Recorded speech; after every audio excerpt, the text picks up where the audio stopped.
What were you saying? Something about the Midwest being legit? No, I was just saying, like, it'll always have a special place in my heart. It's tricky just a little bit because it's just the people, I think, but that's similar to Austin. I think it was a really easy transition for me from Iowa to Texas because I think there are a lot of similarities. More similarities, I think, personally, than between Iowa and Minnesota. So I think Iowa and Texas are more alike than Iowa is like It's neighbor. Minnesota. And so that made the transition super easy for me. People here, like in Iowa, I think are very genuine. They're people that are just truly interested in helping other people, and they're very community focused. And so that's part of why I think Austin felt like home so quickly when I moved down here. And there's just a sense of peace, and the world turns a little slower in Iowa. That's what I love. Like when I go back, I grew up with a cornfield in my backyard. We weren't farmers. My parents were farmers. They all lived on farms, and so I spent a ton of time on farms growing up. But personally, we weren't.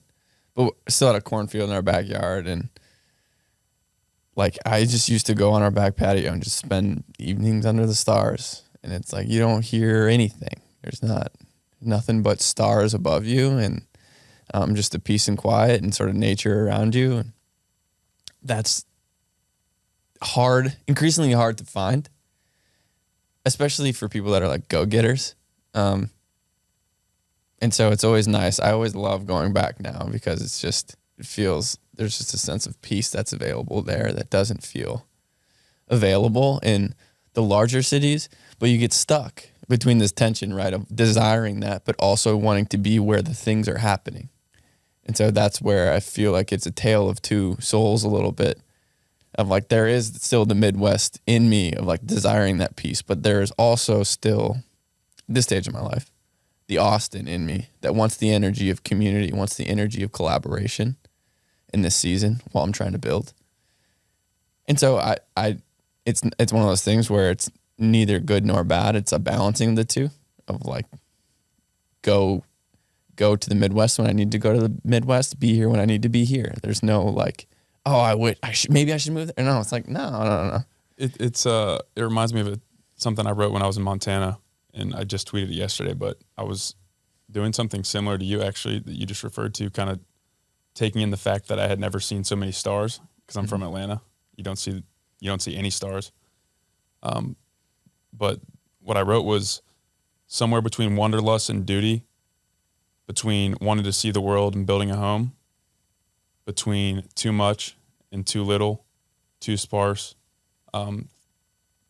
something along those lines. And it's kind of the same deal where it's like there is this tension, especially for somebody who's interoceptive, who's reflective, who is into philosophy, but also that wants to achieve things and, as you mentioned, is a go-getter. So I think Austin, to me, I've only been here for 3 months total. It seems like the happiest medium I've found between those two things. Yeah, and maybe this resonates with you, maybe not. I think for me, coming to know myself personally and my tendencies, if I did not put my home base in some place that had the energy and collaboration and community of Austin, if instead I chose Denver or a Montana or somewhere more isolated, my default would be to never see anybody. Same. And so this forces me to be around people, to be in the community, to actually sort of embody some of the things I like to talk and theorize about and test them in the market of reality. Versus if I was living in a Montana, then I just would be perfectly content with my books and my solitude. And it's like, but that's not what it means to be human. And so in a way, Austin for me is this perfect reducing the friction to seeing and interacting and being with people. And then I can go travel to find the solitude and the peace and some of that stuff. At least, again, there's seasons. And so like in this season of my life, it feels right. I can relate to that heavily. And I believe I'm a massive proponent of the seasonality of life, and specifically for a temperament that I got from a guy named Nolan called it's not his idea, but the hunter type temperament, like cyclicality. Yeah. for me, it 100% resonates. And I think for me personally, it's more aligned with what you just said, where if I had the solitude, I'll kind of get like locked in it. I'll get lost in it. So I have to put myself in a place where I don't have that option. Because are you familiar with Ikki Sojin? Mm-mm. And I might be butchering this, but the idea of like the rebel monk. So forgive me for butchering this. I'm going to. No. Essentially, he was like the rightful heir to the throne in Japan, I believe. And he was in danger like as soon as he was born. So they sent him to this monastery. And he grew up in Zen Buddhist practice, like meditating and all this stuff. And he's famous for a quote or something along the lines of, if I'm not at the monastery, I'll be at the brothel or the bar. Because he believed the point of life is not to meditate and become enlightened in that way. The point of life is to take those lessons and then apply them to actual life. So it's sort of what you're saying. It's like you can go to Iowa to get that solitude. You can travel to get that solitude, be reflective, and then action, like take action on those ideas in a place like Austin. And I think Austin is I don't even know how to describe it yet. I haven't been here long enough. I haven't thought about it long enough, but it's a special place. Yeah. Fundamentally, I think something that has been a foundational part of my ethos and just conviction, I guess, over the last 2-3 years.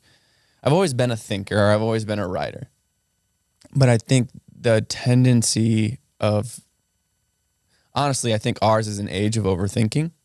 I think that is what we suffer from in our today's age, especially among sort of our millennial generation, like our generation of people. We've just been giving these tools of technology, social media, not nonstop news cycle. And so it's just, we're constantly being fed more and more information, and it's trained us to default to more information and away from action. And so instead of defaulting to action, now it's just, how do I gather one more piece of information, read one more book, listen to one more podcast, and then I'll have enough information. And so I think a lot of what our modern, I believe that a lot of our modern duty is now retraining ourselves to default to action. So part of that also means the way to criticize, you criticize by creating.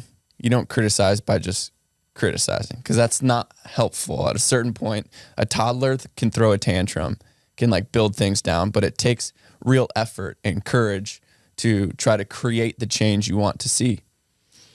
And so I just decided like a few years ago, I knew I had the tendency to just sort of be a sideline quarterbacking on all of the things I saw wrong in the world. And I wasn't doing enough to actually build the things I thought could be right in the world. And so it was like, what does that look like to me? And that was part of moving to Austin and getting involved in the Squatch community and now writing these books. Is it's like, how do I do something about this? How do I stop just talking about it and actually get my hands dirty trying to create something that solves the problems I keep pointing out? It's easy to point out the problem. It's a lot harder to build the solution.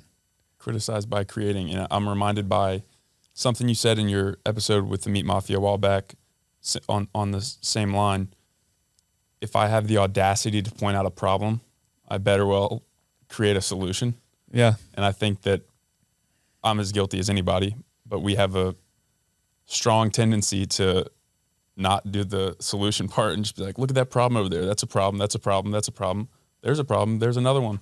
Yeah. And it's not a lot of solutions. So I love that paradigm, criticize by creating. So this is like, I'm all for social media, and I think social media and technology can be a very useful tool.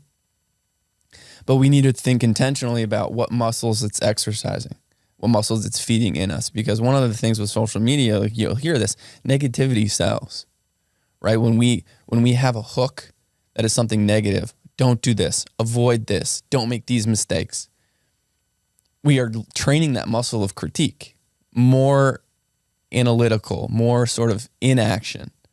And so it's like, it's a lot less flashy to be the person that's doing the mundane thing. It takes to actually build it, because that doesn't sell. People don't want to watch that as much as it's not as quick a fix as just like, the negativity that instantly sells. And so we're slowly allowing the technology to train us even more so than we've done already to default to this stance of critique instead of create. And I think we have to take that agency back. How do you think we do that? I mean, I think you have to do it on the individual level. I'm not saying you can't use those hooks on social media, but what I am saying is that when you look in the mirror honestly at yourself, you have to be able to point to at least a few examples of where you're actively sort of creating something, and then be intentional about sharing those things too. So if you view it as like, hey, occasionally I'm going to have a negative hook, for every negative hook, maybe you have 3 positive ones. Right. And so I'm not asking you to get rid of it entirely. It's just everything in right proportion, and in right relationship with the actual muscles you're trying to, like, same thing. Like I could miss one workout during a week, but I better show up every other day of the week. And it's like, I'm still training the right muscles that way because the majority of my actions are moving me in the right direction. Yeah. I'm reminded by a paradigm that I use a lot in my life, and it actually 100% was the impetus for my change of use of social media. I used to kind of hate it. I was like, I deleted it for a while. I was like, this sucks. It's the freaking bane of everybody's existence. Yeah. But the idea of creation over consumption, and social media is the most prime example in my opinion, because it can be the most incredible tool. Connected the people I'm living in Austin with, I met on Twitter. I've met several friends from Twitter that are like legitimately good friends now because I use it as a tool. But the paradigm creation over consumption, you can choose to use social media as a way to create, a way to build, a way to market something that you created outside of social media, or you can just scroll, criticize, scroll. So it's that step that you take from using it as being used by it to using it. And I think that's extremely important. Yeah, I mean, this is one of my favorite things actually to think about and talk about. There's I'm gonna not get the line exactly correct, but the line is basically God's greatest glory is in a human being fully alive, something to that effect. And when similar to what you're saying of this shift from creation, from consumption to creation, it's like if we think about, I believe this statement that what I just said, God's greatest glory is a human being fully alive. And so what does that mean? So you have Emerson has this essay called Self-Reliance, where he talks about us as human beings, each of us is new in nature.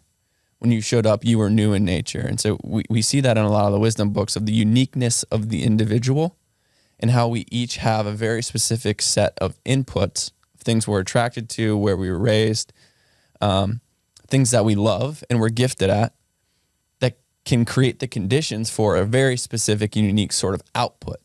And that output is our expression. And the only way that people can see the God that flows into us, through us, is if we allow it to flow unobstructed through us, which necessitates some sort of creative expression.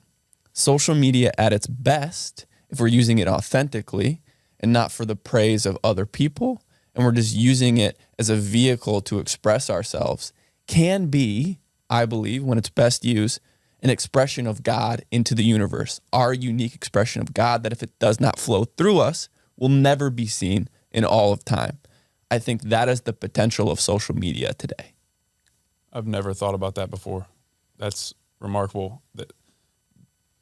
A thought, I'm sure I'm not the first person to think it, but a while back I remember thinking, okay, biblically at least, like God is the creator, right? The creator. Yeah. And if we are made in God's image, does that not make us creators as well? Yeah. Here, I'm going to read I think it's like one of the last lines of my book. Okay. This is the last paragraph of my book. I'm not joking. Okay. That, in my opinion, is the reason we were put on this planet. Children of the Creator called to create. History's latest outgrowth of the Word, tasked with participating in the continued proliferation of the Logos. Songs on the record of time. Verses in eternity's poem. Illuminating the universe and opposing that which unwills. One creative act of beauty at a time. One expression of gratitude at a time. one courageous act in a glorious enterprise at a time. There it is. There it is. That's wild. That is wild. And I actually, at some point, I want to touch on the quote below that as well. Well, you know what? We kind of got right into it, but Yeah. why don't we take some steps back? I'm one of my main hopes and missions for this podcast, for myself and for the listener, but selfishly, is to learn about people's stories, like how people come to be who they are. So my question to you is, how did you get to where you are now from where you were being back in Iowa, or however far back you want to go? Yeah. So I think I'll give a flyover of what I view as sort of some of the formative things. First, just before I was born, so I have an older brother and an older sister. We all grew up in Iowa. And a few years before I was born, my parents lost, and my brother and sister, lost everything in a fire, literally everything they had. And we still have the newspaper clippings in our basement at home. And it's basically a call for people to donate things because my family didn't have a lot of money at the time. And so everything I had entering the world as a child was basically based off the generosity of other people donating, people from the community and the church. And so growing up, I was the beneficiary of the kindness and generosity of other people. Einstein, in his essay, The World as I See It, has this line that is just fundamentally sort of written onto my heart, and I didn't realize it until law school, and it's to give in the capacity I've received and am still receiving. Because the genesis of my story was not only did I receive a heart and eyes and a mind from a God that deemed me worthy, nothing that I did, but then human beings, the good in human beings and their generosity is what supported my family. And so it's like right away out of the gate, I've been given eternity. Like I've been given everything. I've been given life, and everything from there is sort of like just bonus. And so starting, obviously none of that stuff would come to light until later in my life, right before I went to law school. And then it became a driving force of like, I cannot squander, like to squander to give anything less than my best is to sacrifice the gift, is the Prefontaine quote. And so then I just, then it was about how do I truly make the most of what time I have. Now, what compounded that feeling, formative event, I would say number 2, there are other ones, of course, but going into my senior year of high school, I flipped my car, landed upside down. Best friend was in the passenger seat. Neither of us were wearing seatbelts. All I really remember, it's so strange because it's kind of like a dream. When I was upside down in the air, I pass out, and then I have like this like shadow of an intuition and recollection of like my body being like tossed around, but I didn't feel anything. I was aware of what was happening, but I didn't feel anything. I wake up, my friend, I had like some glass lodged in my shoulder and in my left arm, and he had a concussion. But other than that, it was like we switched places. So when we landed upside down, he was on the driver's side and I was on the passenger side. But other than just like a demolished car upside down in a ditch and a few glasses and a concussion, glass in the arm and a concussion, nothing. And so then it was like, as an overthinker already by nature, that's one of those things where you're like, people have died for less. Like, what is the reason here? Like, why am I still here? And so you really start to think about sort of like this sense of purpose and destiny, and like, I don't know if I'm here for a reason, but it sure feels like I'm going to live like I am. It wouldn't be until my senior year of college that I fell in love with Marcus Aurelius, but Marcus Aurelius has 2 times in Meditations, he talks about this idea of imagining yourself as dead and then taking what's rest and living what's property, like living it properly, or treating yourself as dead and living the rest of your life as bonus time, as each day, each breath, each piece of life you get to live is purely bonus time.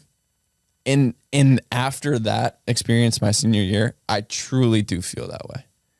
And that includes the lows. That includes all of the things I think are painful in the moment. All of the agony, all of the suffering, also includes all the highs. Is it's like, you know, in a strange sort of way, I sometimes do wonder. I'm like, you know, is it possible that like this is the continuation of my life? And this is weird to say. I don't actually believe this, but it's a thought experiment of like everything that's happened since that point. Is it just, what if it is just a figment of my imagination and it's just happening in my head? And what if I did die that day? And this is literally all just like the simulation still running, you know what I mean? And so that was probably like big formative moment number 2. Actually, that was 3. 2 was my sophomore year in high school. I broke my back. And I had a really good sophomore season in football. What position were you? I was a wideout. I was a wide receiver. And I had a really good season as a cornerback, actually. That's why they brought me up to varsity as a sophomore. And I was getting a lot of letters, like D1 letters to come to camps that summer after my sophomore year. And then I broke my back. So I was scheduled to go to like Kansas State, Wisconsin, Duke, Iowa State, at like 4 or 5 camps that summer. And then I broke my back, couldn't go to any of them. And then didn't get any letters from them after that, after they found out I had like broke my back and couldn't come to these things. So then, you know, I still played junior and senior year, did well, and then went on to play D2 college football. You know, at the time, I was very like, should have been D1, like should have gone D1. Like, gosh, why did this have to happen? But, you know, my sister was in Sioux Falls, South Dakota at the time, and so I went to a D2 school, Augustana, be close to her, and it was fantastic. The way that, like, that opportunity, it's similar to what we're talking about. Like, if I would have been kind of your rebel monk, it's like, I don't know who I would have turned out to be if I would have been at a D1 school with all of those temptations and all those things going on. I know what wouldn't have happened is I wouldn't have poured nearly as much time into my study and my spiritual life and groundedness with my sister and my family. If I weren't attached to those things, I would have turned out a very different human being. No doubt in my mind. Sorry to interrupt. I always say, like my buddy, I know people that went to Florida State or like Alabama, and I always joked, I went to Virginia Tech, it's still a big school. It's a D1 school. But it's not like a party school. And I often tell them, I'm like, I think I would have lost myself if I went to a place like that for the same reasons. Yeah. So that's interesting. I want to earmark that because I want to come back to that because that goes to something I touched on in the book too. But yeah, so then you know, go to law school in Minneapolis, Minnesota, and just kind of further. That's kind of when I fell in love with philosophy in general and just all of the time and skills I had learned as an athlete was able to sort of transfer them into the pursuit of law and just really think about how skills become transferable in general. And I mean, so then for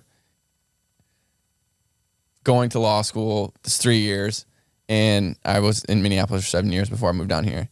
But I went to St. Thomas, which is St. Thomas, actually, similar to the story of breaking my back. Once I decided to go to law school, I studied my butt off for the LSAT. I studied so hard, and like hard as I'd studied for everything in my life. And then I completely bombed the LSAT. Not like completely bombed, but like our law advisor in undergrad, I remember when he was like, he's like, what's your GPA? And I told him my GPA in college, and he's like, "What'd you get on your ACT in high school?" I told him my ACT. And he's like, he was like a no BS kind of guy. And he looks at me and he goes, "You really underperformed on the outside." I was like, "Thanks, dude. Sick." No, but it's nice little dagger in the side. Yeah, right dude. It's so like, but that was reality. I underperformed, and I took it hard. Because I had all these aspirations and places I wanted to go. These like top law schools that I wanted to go to. Iowa was at the top of my list.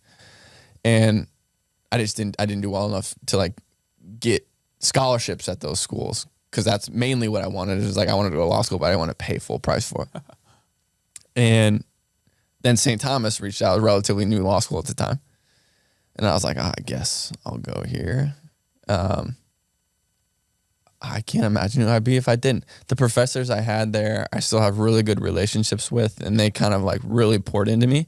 They're some of the best intellectuals in the country on things I care and I'm passionate about, like specifically in the realm of like constitutional law. Michael Stokes Paulson and Robert Delahunty are two of their names. Delahunty is, he lives in Utah, and whenever I finish writing a book, I fly to Utah for a week and spend a week with him to talk about the ideas in the book so he can poke holes in the things I write about, and we can just have a discussion. And so that's become a ritualistic part of my writing process that I would not trade for the world. Do I think I would have developed those relationships if I wasn't at St. Thomas? Maybe.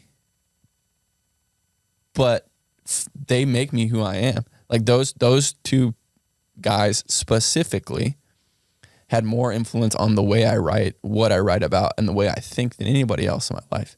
They taught me how to think and they taught me how to write. There was a couple other folks too, but I would not. It's strange when I was those are kind of some of the major formative things. When I was in Costa Rica 3 months ago, and I started writing the foreword to my third book, and Ryan Holiday, he writes a lot about it in the context of the Stoics, but it originates from Nietzsche, actually. And I've become increasingly like hesitant to quote Nietzsche, but because he's all over the place. So you got to be careful about which things you subscribe to and which things you distance yourself from. But his idea of like a love of fate, of not wanting anything to be different, not forward, not backward.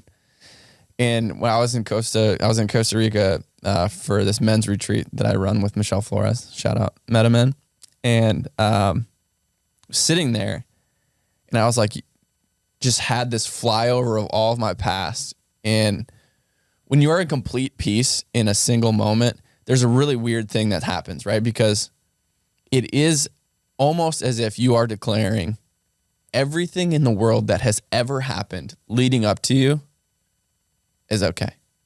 Is like everything leading up to this perfect moment somehow declares everything else perfect. That it would conspire to create one sort of perfect thing. Like that is this idea of like a total love of fate. And so it was complete in me in that moment. It was like thinking back about all these things where they didn't happen exactly how I wanted them to, or I had a direction I wanted to go, or I had aspirations of my own. And then something happens and suddenly I get redirected. And you think it's a detour, but then you land at a spot like I was in at Costa Rica and you're like, this is what he meant by love of fate. Like, this is it. All of those things I thought were deviations from the plan were part of the plan. Ryan Holiday's book, The Obstacle is the Way. Yeah. It's not a rock in the path or an obstruction in the path. It is the path. Yeah. And I'm curious because I think anyone with any level of self-awareness or time spent reflecting can at least acknowledge they've maybe had one or two of those moments, maybe. But I'm curious, how do you practice that in everyday life? Because you have like the pinnacle up to that moment where it literally, like, you're almost like that's in that moment you're self-actualized. It's like my life makes entire sense. But how do you take that same frame of mind into everyday life? Yeah, so I think as a practice and exercise, a practical practice and exercise, one of the things you can do is it's hardest to see the positive when you're in it. But we're all familiar with this concept of collateral damage. Like when something that we perceive to be negative happens, our first instinct is to look at the collateral damage of everything that it's causing.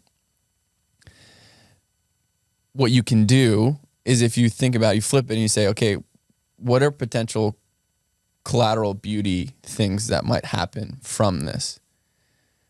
And so you start, like, you can be as creative as you want to. Maybe it's journaling, maybe it's just thinking. For me, it's writing. And you can start to paint a different picture of, like, how could this be working for me? What collateral beauty could this be creating?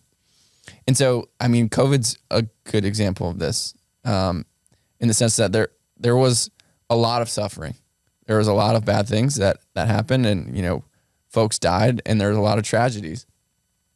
There were also a lot of instances of incredible human kindness and generosity. There were also a lot of instances of people sort of breaking out of unhealthy patterns for their life and starting and forging new things.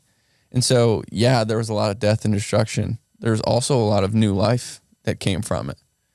And so that, I think, as a daily practice in terms of trying to get to this idea of a love of fate, is an understanding of when something happens, we focus on what's going wrong or what could go wrong,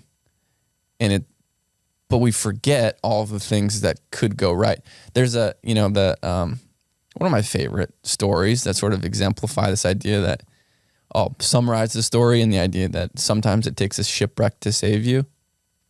And I tell the story in my first book, and it's the origins of Stoicism are, there's this guy named Zeno, and he at the time was somebody that was a dye collector. So he would go and collect the purple dyes from shellfish that they would use to dye royalties' robes. And it's a long, painstaking process, but it's lucrative. It was very, sort of generated a lot of wealth in those times. And so Zeno goes out and he has all this purple dye and spent a ton of time. So he's got a fortune on this ship. Now a storm comes, sinks all of his dye down. And so now he spent all of this time. He's basically broke. He's got no money. He washes up to shore and he's just broken. Obviously in that instance, he's like, my life's over. This is terrible. And so he sort of like wanders into a bookstore in Athens where he finds a book by Xenophon's Memorabilia, which tells the story of Socrates. And then next thing you know, he starts this he like thinks about I can't remember who he followed, but one of the cynics. So he's like in the bookstore, he finds Xenophon's Memorabilia, and he's reading about the story of Socrates in the Agora, talking about like how many things in the marketplace. He's like, sometimes I just like to go to the Agora because it reminds me how much I don't need. And there's a story about like a guy finding Socrates in the shadows of an alleyway, and the guy asked Socrates, "Hey, do you know where the marketplace is?" And he's like, "Yeah, that's the Agora right there." And then it comes up, and he's like, "But why do you care about that? Like, do you know where to go to become a good man?" And he's like, "What do you mean?" He's like, "Well, where do you go to become a good man?" Socrates is like, "Well, follow me." So he reads this story in Xenophon's Memorabilia, and he's like, how do I find a man like that? And the bookseller, the librarian at the time sort of looks out the door and he points at this guy. He's like, well, follow one of those guys, one of the cynics of the day. And then that causes Zeno to then found Stoicism. And so it's like his most profitable pursuit starts after his former one is destroyed. And that's his idea of like, sometimes it takes a shipwreck to destroy you. And so it's trusting that as when those things come in your life, it's staying the course. And so as a practice, what you can do is you can try to actively sort of get imaginative about ways in which the things happening in your life might be working for you. And you start to look for those things. You start to look for the little pieces of serendipity in life of like, and start to make those connections. that's the best tool that I've found, I guess. And it's a muscle. It's like anything else. It's just slowly sort of training yourself to look for it. Yeah, I'm reminded by two things. Well, actually three things, but I'll try to keep this concise. My buddy Zach Shankin, I had him on the podcast, and I was talking about a paradigm or a framework that I've used to make several decisions. What's the worst that can happen? Because in a way, you kind of realize how unfounded and how imaginative like we can get with the worst things that can happen. It's like, oh, well, it's actually logically, it's really not that bad. Like, so if I spend this much money on a company, it's not that bad. Like, I'll be able to do it, right? He kind of challenged me. He said, what if you change that to what's the best that could happen? Like, what if it happened better than you could possibly imagine? So it's sort of like Zeno. It's like, hey, man, look, your ship's going to go down. You're going to lose all your money, but you're going to end up founding and creating one of the most practiced philosophical like veins in the history of the world. It's kind of that weird dichotomy. The other thing I'm reminded of is wildfires, like, which are naturally occurring. People, I think, often nowadays associate wildfires with people doing dumb things, but wildfires occur in nature without humans being involved. And what do? They tear everything down so that new growth can occur. But for that new growth to occur, everything has to be burned. Mm-hmm. So there's an interesting, or it's definitely it makes sense. But like, I appreciate you sharing the practicing of that, because it's very hard to imagine those things accurately. I think we kid ourselves. So I don't know. I just think that it's one of the most valuable things that you can do, but it's also one of the more difficult. Yeah. I mean, so it also comes down to like how much you believe in this idea that James Allen has a very old book called As a Man Thinketh. It comes from the Proverbs verse, as a man thinketh, so he is. And there's the idea of like thoughts becoming things. It has to do with, I'm not a huge proponent of the idea of like manifestation as it's traditionally thought of, but insofar as it is referring to a redirection of your energy and thoughts and activities towards the bringing forth of something you're thinking about, that's what I think real manifestation is like you direct your thoughts first, and those thoughts become things through the practice of directing our energy into those things to bring them about. And so I think the same thing holds true when we learn to respond to things that happen to us in a way that positively envisions where they might be pushing us. Then we redirect our energy into making those positive things a reality, versus if we choose to dwell on the negative side of where these things lead, then it is a self-fulfilling prophecy. So that's why I think it's actually very important to engage in this practice of redirecting our thoughts from the negative things. This is the Seneca saying about we suffer more in imagination and reality. Sort of catching ourselves when we enter into this loop, this downward spiral of going into negativity and all of the bad things that can happen in collateral damage, and sort of actively work through journaling, meditation, whatever it is, to redirect our thoughts towards what is the positive thing that could come out of this? How could I make a positive out of this? This is like, I love this idea that in Stoicism, it's like sometimes called the reserve clause, but Epictetus has this weird throwaway line where he talks about his mental framework being like the wand of Hermes. The wand of Hermes turned everything it touched into gold. And so it's actively seeking to take a stance in life where you view everything and say, how can I turn this to gold? Regardless of how bad it is. Like, how can I, with my wand of Hermes, turn this to gold? What would that look like? Everything is material for my use. This is the Marcus Aurelius line that a fire uses everything thrown into it to leap higher. I was like, how do I be that fire that welcomes the wind? And I think that is the practice itself of just using your imagination as your ally versus your enemy. And that's been huge for me as an overthinker. I think it is, again, ours is an age of overthinking. And so I think our tendency is to do what we've been doing for thousands and thousands of years and focus on the negative. But it's a superpower to be able to use that imagination as your ally. Do you think you've sort of described yourself as a overthinker? Yeah. I would also describe myself as that way. Do you think that you were drawn or have been drawn or are drawn to philosophy as a way to delineate those thoughts, or better asked, why philosophy? Like, why are you drawn towards it? Yeah. Yes.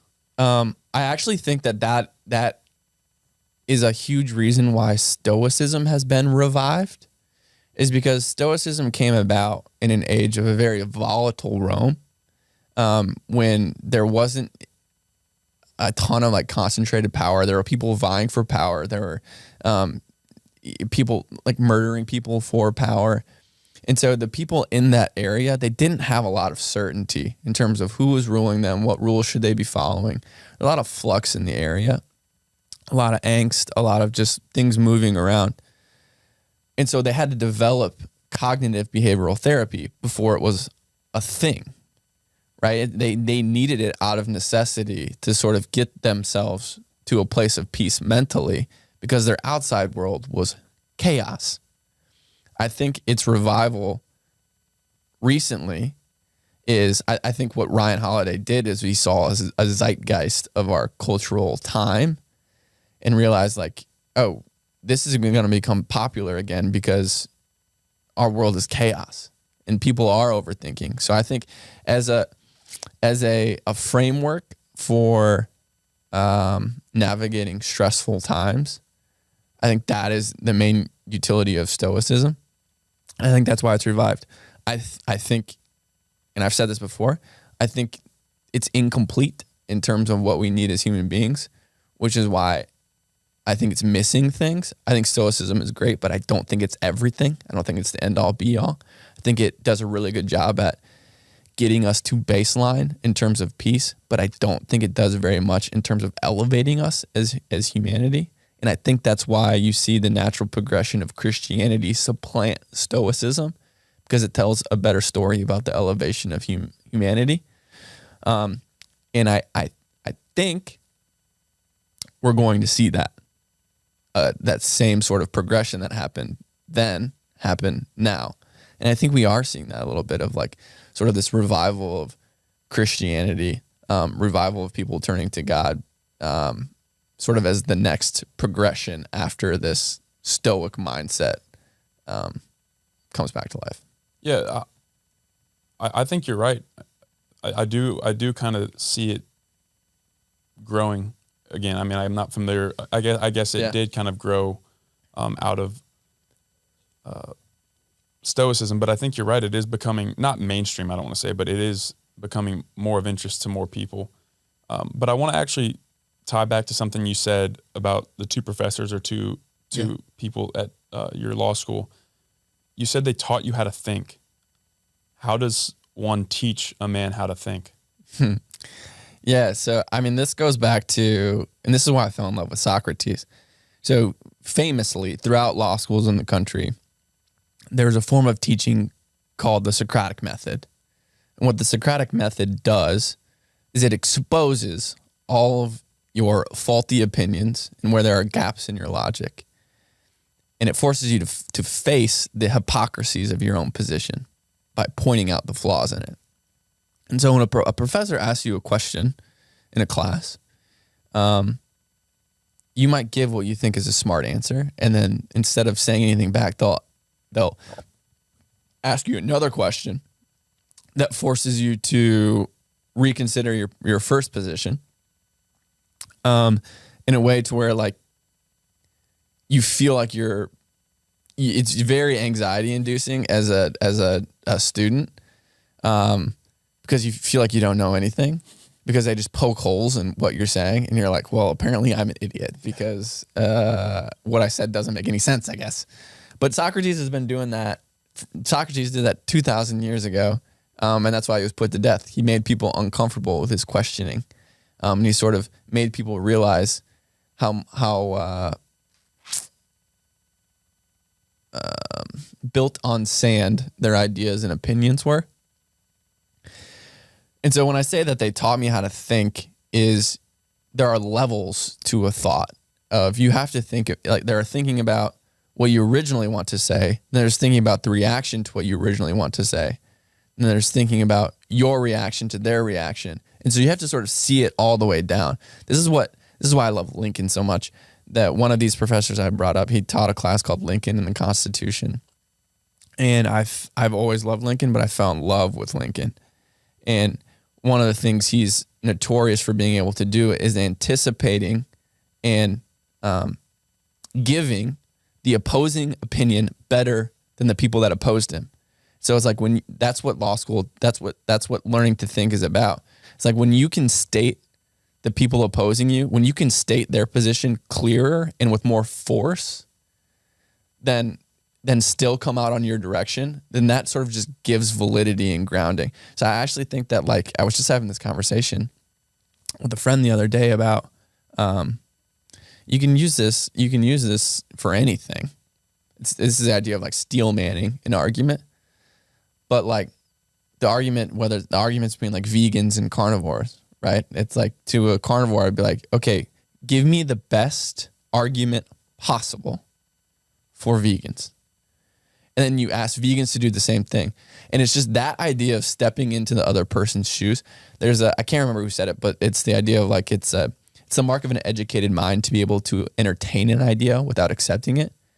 And then there's John Stuart Mill in On Liberty. He talks about these ideas of like, he who knows only his case knows little of it. Meaning,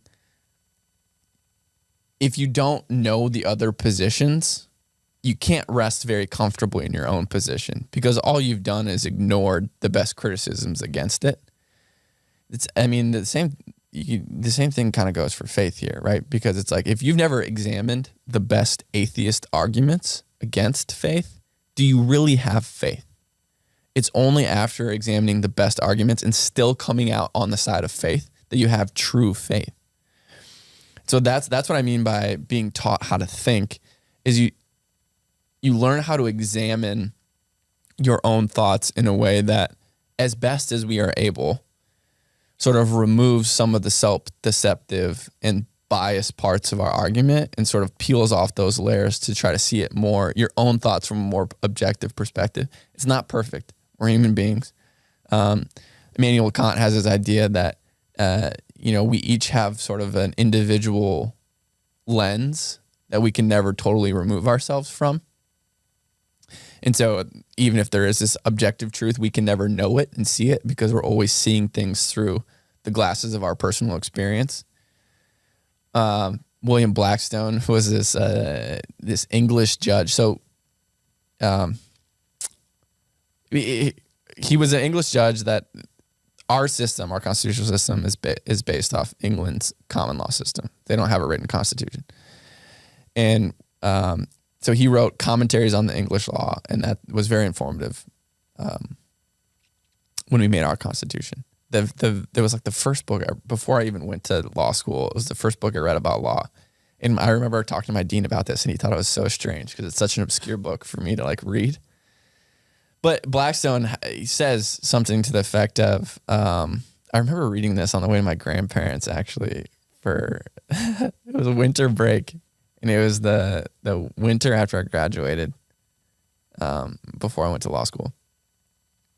And he basically talks about this exact thing where he says as human beings, we see in our own experience that we cannot remove ourselves from our own bias.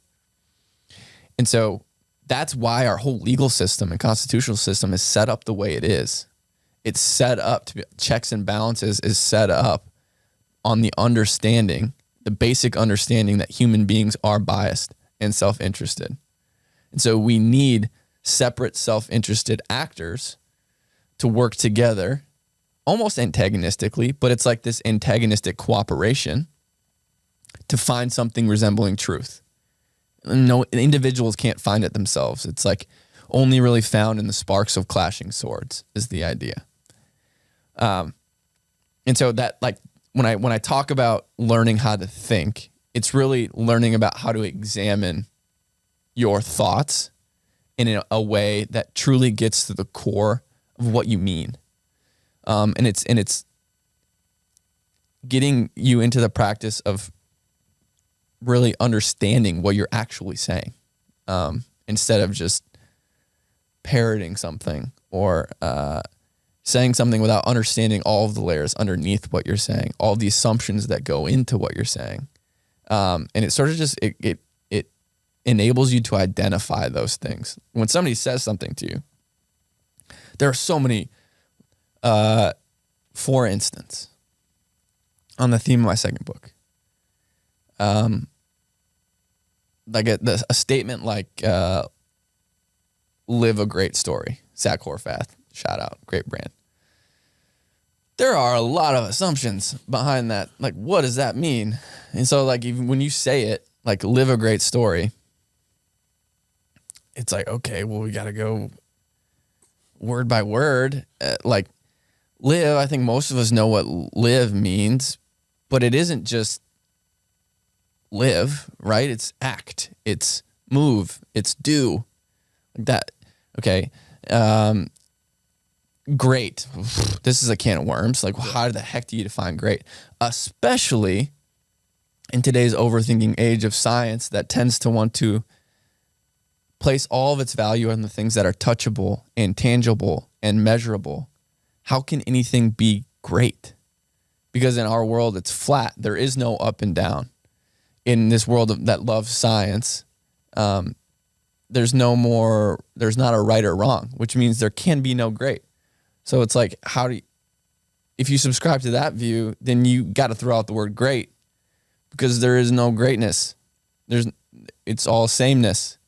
I'm trying to imagine you in like a marketing meeting with him. It's like, okay, dude, our motto is just gonna be a period or something. Yeah, no, but that's like, and obviously this is why they call Socrates a gadfly, because at a certain level it gets tedious and it's like semantics and you're arguing over like weird things where you're like, dude, just people know what we mean, and it's like, fine, but do they?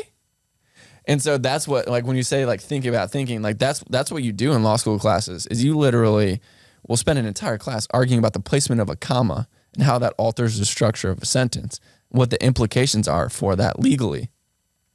So you really start to see the architecture of language in law school, which is what I fell in love with, is you see an example of how words truly are magic. Because as a lawyer, my words, what I put on a page, have effect in the real world. I can make, through a contract, something actually can happen in the real world. A business can be sold. Companies can raise money. Like, there are actually, like, the words have effect in a magical sort of way that I don't know of any other profession that sort of gets to use words in those ways. So that's what made me fall in love with it. Which is the fact that I just spent that long describing what it means to think, kind of gives you a sense of what I mean by it taught me to think. Well, it's so important. And the word parroting, I was trying to think of a word that, like, the initial step would be a parrot, like somebody parroting something. And then the next layer is getting, it's almost like parroting, and then actual true thought is on a spectrum. And it's like slowly getting you towards the thinking side. And I think it's Socrates. You will know this, because as everybody can tell now, myself included, you are extremely well read and you like quotes, which I also love quoting quotes. But Socrates said something along the lines of, like, I am wise, for I know that I know nothing. Yeah. Is that the quote? Yeah. That's kind of the same deal. It's like, I know that I actually don't really know anything, so I'm going to keep poking holes in my own argument to see what I don't know. So then hopefully I'll get closer to not knowing less, I guess. Yeah, I mean, this is the whole this is like one of the main premises of my first book and my second book, and what inevitably will be my third book, is this idea that the unexamined life is worth living, because it's not your life. Is not worth living? The unexamined life is not worth living. Only the examined life is worth living. Because the unexamined life is not your life. It is other people's lives. Because you're allowing, this is like the idea of Pinocchio is not a real boy because he's manipulated by strings, right? And so this is the same idea of like there are ideas, there are people, there are influences on our lives that make us who we are and why we do what we do. And it's not until we sort of examine behind those things, instead of just mimicking or being copies of those that came before us or the people we admire to, we have to actually have like a unique thought. We have to be able to examine these things for ourselves so we can discard them. And that's what I think the purpose of philosophy is. And there's the temple of Delphi that maxim is know thyself, which is basically like the same thing as the unexamined life is not worth living. It's sort of the negative component or part of the maxim to know thyself. And that's ultimately what like philosophy and thinking in law school is about, is like you can only know yourself by knowing the things that are acting on you and pressuring you to act a certain way. And it's not until sort of you step back and actually examine the influence of those statements of other people, whether it's parents, preachers, teachers, whoever it is, and sort of see how, oh, am I just a parrot? Am I just a mimic? Am I just a puppet of these ideas, of their ideas, or are these actually my ideas? And that's, I think, the point of philosophy, and one of the points of philosophy is being able to sort of reclaim agency over your life by not necessarily having your decisions and actions dictated by those pressures. Yeah. Being able to sort of like reclaim your direction for your life. And this kind of goes back to what we were talking about. There's a fine line. I think it really revolves around understanding your temperament, which requires a level of thought in the first place. But being somebody who leans towards interoception and reflectiveness and overthinking, I feel like there's a very fine balance between taking that thoughtfulness and then actually acting on it. So I think it's almost like somebody who's predisposed to be an overthinker must actually be biased towards action, and vice versa. Somebody that's kind of just like head forward, not really thinking about much, just doing, they maybe need to take a step back and be biased towards reflection. All this is to like lead up to the book, really. And this is your second book. I can't remember the first part, but a history of the hero. Yeah. And you sent me the manuscript, and first off, I'm so pumped to get my hands on this because it's freaking awesome. Appreciate that. One of the first things that you do is you define a couple terms. And kind of back to what we were talking about, just the importance of words and all that is like your live a great life. Like you could literally spend hours on that. Words are very important, and their meaning needs to be understood for them to be understood in the context properly. Heroes. The book is a history of the hero. Why do you think heroes or a hero is so hard to define, and why do you think it's so important to properly do so? Yeah, this is a problem I didn't understand the complexity of until I tried to do it, trying to like define what a hero is. So the original word comes from a Greek, and it kind of originally means protector or defender. And as it's originally used, obviously the first heroes are thought of as like Achilles and Hector from the Iliad. So if you think about Hector, he's a protector of his family in Troy. And when you go and try to actually define what a hero is, I can't even remember what the Webster definition of a hero is. It's something like a man. I'm gonna actually like look at it so that we get it right. Because you list four, and you kind of go through each one why they're wrong, well, or why they could be right. Yeah, the problem is like so I'm gonna step back. The problem is that this is something with all words. As a lover of the words, it's the most frustrating thing in the world. Is life in general. All we're ever really doing is trying to F the ineffable, is what it's called, how I refer to it. And we're trying to find words that can't actually describe with 100% accuracy what we're really trying to say, especially when we're talking about feelings. We're talking about what we feel inside. there's never the precise right word that can get somebody to feel what we're feeling. And so we run into this problem all the time with words. Is there an imperfect net to capture what we're trying to communicate? And so the best we can do is like come as close as we can to what we're trying to say. And so that's like what I'm trying to really circle in on when I do this definition of the hero section. And so so I start with the definition of myth, which is Yeah, I want to get into that too. yeah. But then the definition of hero. Did I do that first? No, it was myth first. and then hero, I think. Okay. So I just want to find the actual dictionary definition. I'm pretty sure I talk about it in here. Maybe I don't talk about it. But I think you do. I just don't know. Take your time though. yeah. This is a guy that writes a lot. That's how you know you don't even remember what you wrote. Yeah, okay. So the American Heritage Dictionary gives us 4 definitions. Well, the problem is I started writing my 3rd book, so that's where my mental headspace is. 1, a person noted for feats of courage or nobility of purpose, especially one who has risked or sacrificed one's life. 2, a person noted for special achievement in a particular field. 3, the principal character in a novel, poem, or presentation. Or 4, in mythology and legend, an individual, often a man of divine ancestry, who is endowed with great courage and strength, celebrated for bold exploits and favored by the gods.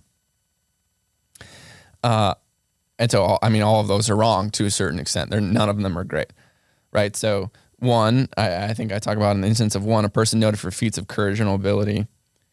Yeah, Hitler, right, is undoubtedly courageous.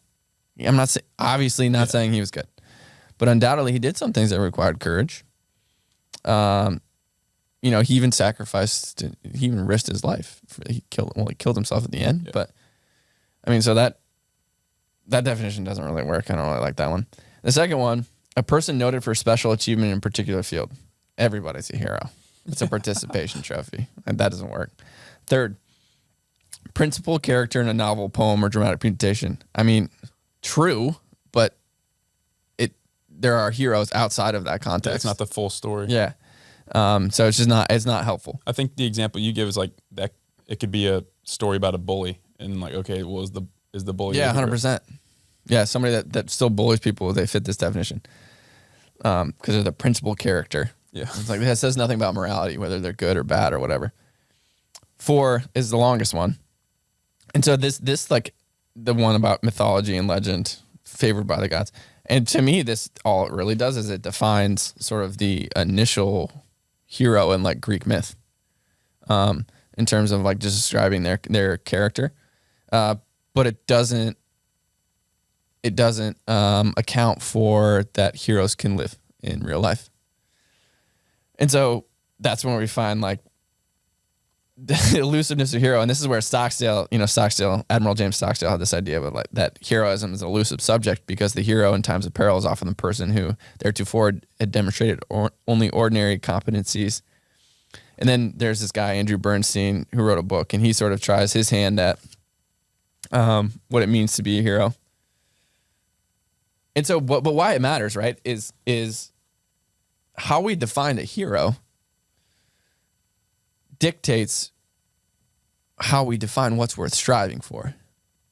And so in each culture, the idea of a hero is it's something like the ideal that culture wants to produce more of, which is why we have to be so careful about who we admire as a culture, because what we admire and praise, we will inevitably produce more of.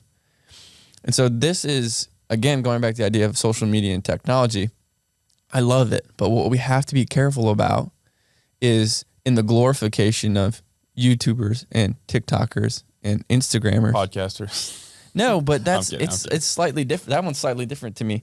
But it's like dancing. I'm talking about the type of content that is entertainment. It isn't feeding, which is a different story. There's a difference between content that entertains and content that feeds. Social media can be used for both of those purposes. When we glorify the entertainer, who serves a valid purpose, when we glorify the entertainer, then we are encouraging our youth to become entertainers. And so it's like we have to be very careful about our heroes. And there was a I can't remember who did the study, but I talk about it in here, where they sort of polled kids about heroes and sort of who they identified as heroes. And most of them, I actually wanted to get this right too, because this is important, because this kind of like brings home the point of kind of why the state of affairs, I guess. So, okay, the Barron Prize for Young Heroes polled American teenagers and found only half could name a personal hero. Superman and Spider-Man were named twice as often as Gandhi, Martin Luther King, or Lincoln. The ancient Greek and biblical heroes were essentially lost entirely. More than half of the students polled gave a name of an athlete, a movie star, or musician. 1 in 10 named winners of American Idol as heroes. If that same study were replicated today, I suspect many would name social media stars on platforms like YouTube and TikTok. Suffice it to say, as time takes us further and further away from the age of heroes, where greatness preceded and was a qualification for fame, it becomes easier to confuse celebrity with excellence, as more and more of the young would rather be famous than great.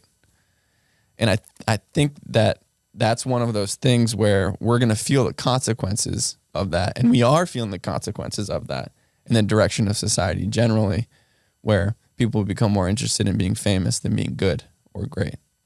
Yeah, there's another study or poll, and I won't quote it with any level of precision, but it's the idea of like they asked kids what their dream job was, and I think for like the first time in a long time, it went from like astronaut or doctor or something to like YouTuber or influencer was maybe the word.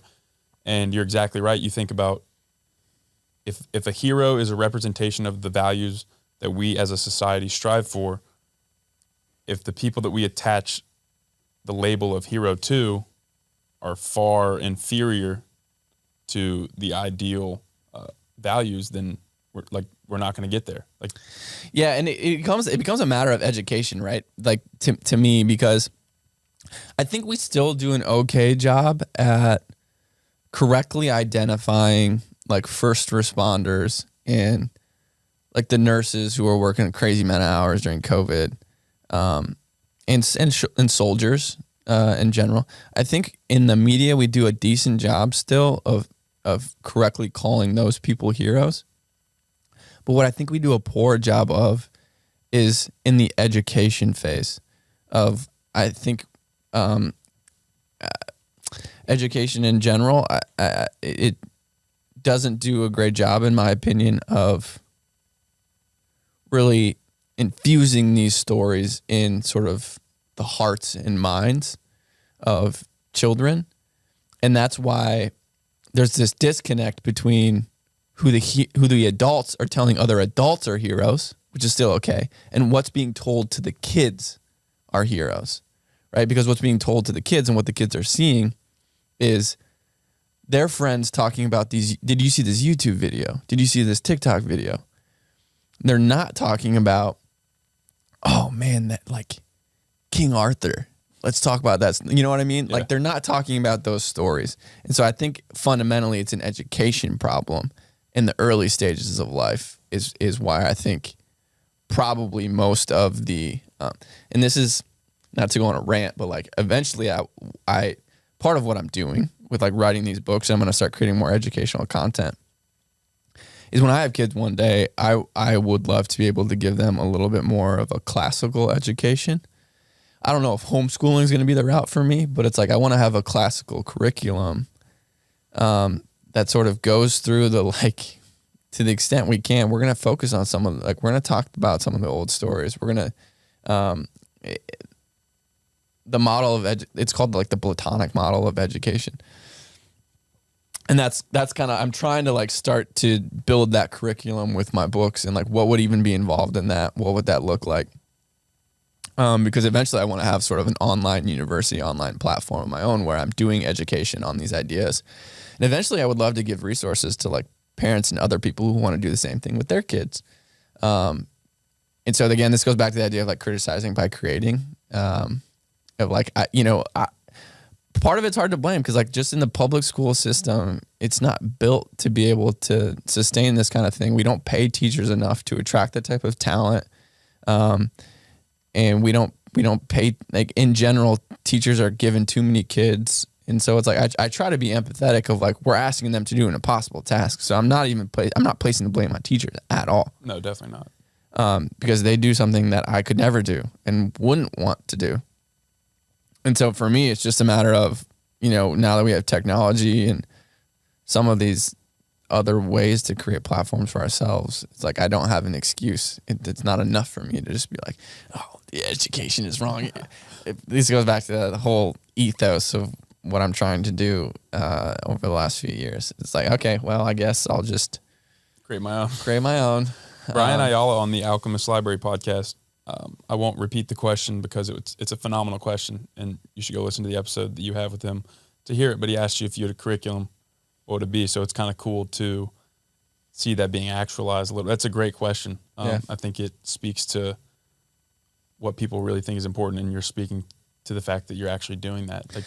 Yeah, I mean, so the whole idea of so it's going to be a series. These are the first 2 books, and the third book is going to be called This Way to the Stars, The Tao Beyond Time, and it's going to serve as a practical synthesis of the eternal principles from the first 2 books into like, just like a guidebook of sorts. Like, I want to make it very practical, very accessible as people to actually sort of implement and take ownership over these ideas and put them in their lives.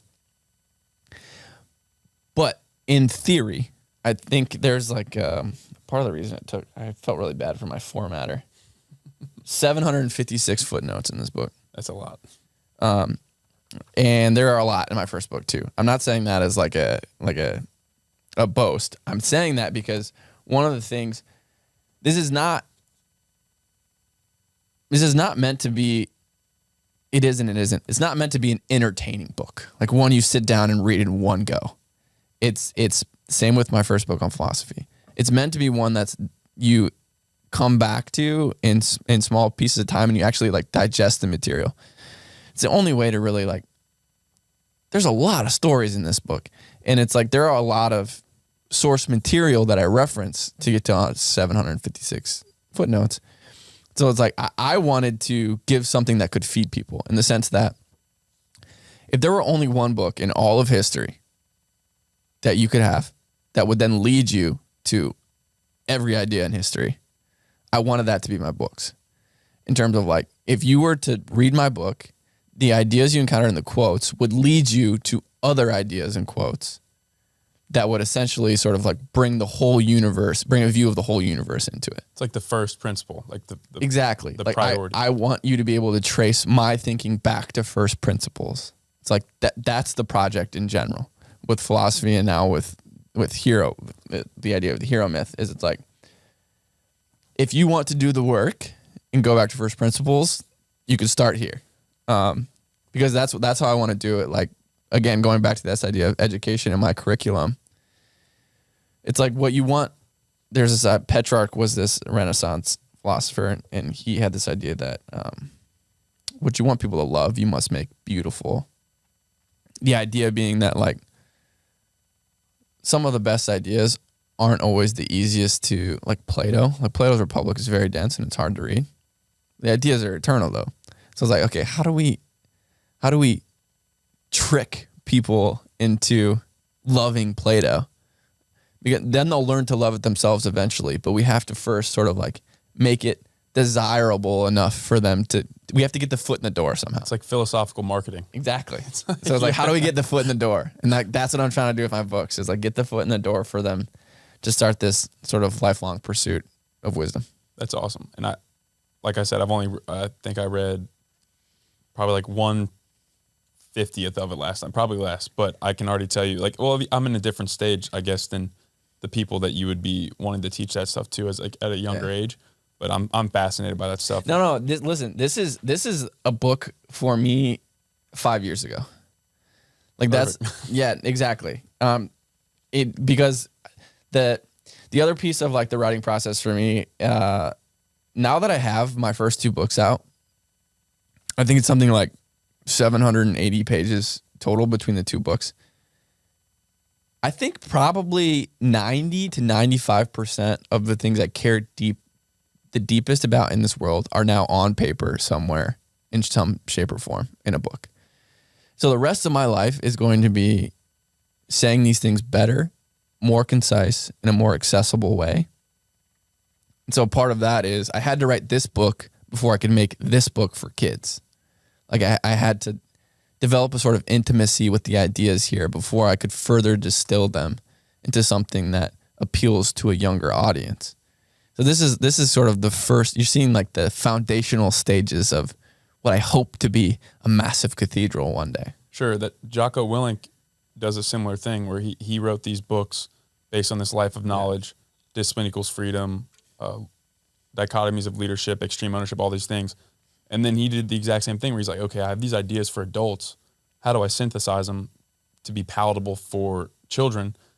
And in a way, that's like the next step of the Socratic method, because it's like, okay, I have an understanding of these ideas, but how can I make them, how can I use Occam's razor? How can they be as simple as possible so that a fifth grader can be like, oh, I think I get it. Yeah. We touched on heroes, and myth is almost even maybe more difficult to define. Yeah, I mean, I think this one's probably even more like people have so many preconceived notions. I sent my mom, I'm sure my mom will listen to this. I love you, Mom. Like I sent my mom the back cover of my book, for instance. And in the third paragraph of the back cover, it says, we follow Gilgamesh on a search for immortality, Odysseus through the high seas, Aeneas out of a fallen Troy, David confronting Goliath, the Knights of the Round Table on their quest for the Holy Grail, and many more. My mom's comment was, David's not a myth. My response back to her is, myth doesn't mean false. So fundamentally, that's when I talk about the definition of myth, that's what I mainly want to get across. Is myth is simply, it doesn't mean false. What it means is something that is eternal. And so we can see an example of this in somebody like Abraham Lincoln, a real character that we now have movies like Abraham Lincoln, the Vampire Slayer, about, right? So he is a man that has become myth because we add to his legend in these stories that come after. The same thing could happen. The same thing actually is with David. All of the sort of embellishments of the story of him facing Goliath add to the myth of David. He existed, we know from like the Dead Sea Scrolls, he existed in a time, in a place, in history. But some of the stories we have about him are now myth. And so it's like there's an enduring characteristic that people can be real, but still be myth, but still participate in myth. King Arthur is another great example of this. Historians they've been battling about this since the King Arthur legendarium came about. Is this a real person or not? Or is it a real person that had a different name that wasn't King Arthur? And so it's like all of these things are, even when we do say myth, it goes back to this like, well, what do you mean? Because it's like, even if you want to say that like Achilles wasn't real, we don't, there's a lot of back and forth on whether the Trojan War actually happened too. Really? But, yeah. I didn't know that. Yeah. And it's like, okay, well, yeah, but he's undoubtedly based on a real person. So it's like, do we really know what aspects are true and which have been made up? And it's like, there's always a blending of fact and fiction that are happening in these things. And so when we use the word myth, we have to understand it more as what I'll call meta truth of existing outside of any specific time or place. So a good example of this is this whole idea of like myths acting as mirrors into sort of humanity and expressing something about the nature of being and how we progress as individuals. So Jung had this idea that myths were the soul's way of educating itself. And so what he meant by that is, if we think about sort of some of the early Greek heroes, take for instance, Hercules is overused, so I'll go Perseus. And Perseus slaying Medusa. So if we think about this myth, what do we know? We know that Medusa is a Gorgon who has snakes for hair that turns everybody she looks at to stone. Okay. We know that Perseus is half man, half divine, son of Zeus. And was he son of Zeus? I don't want to get that wrong. Can't remember if he was Poseidon or Zeus. I think he was Zeus.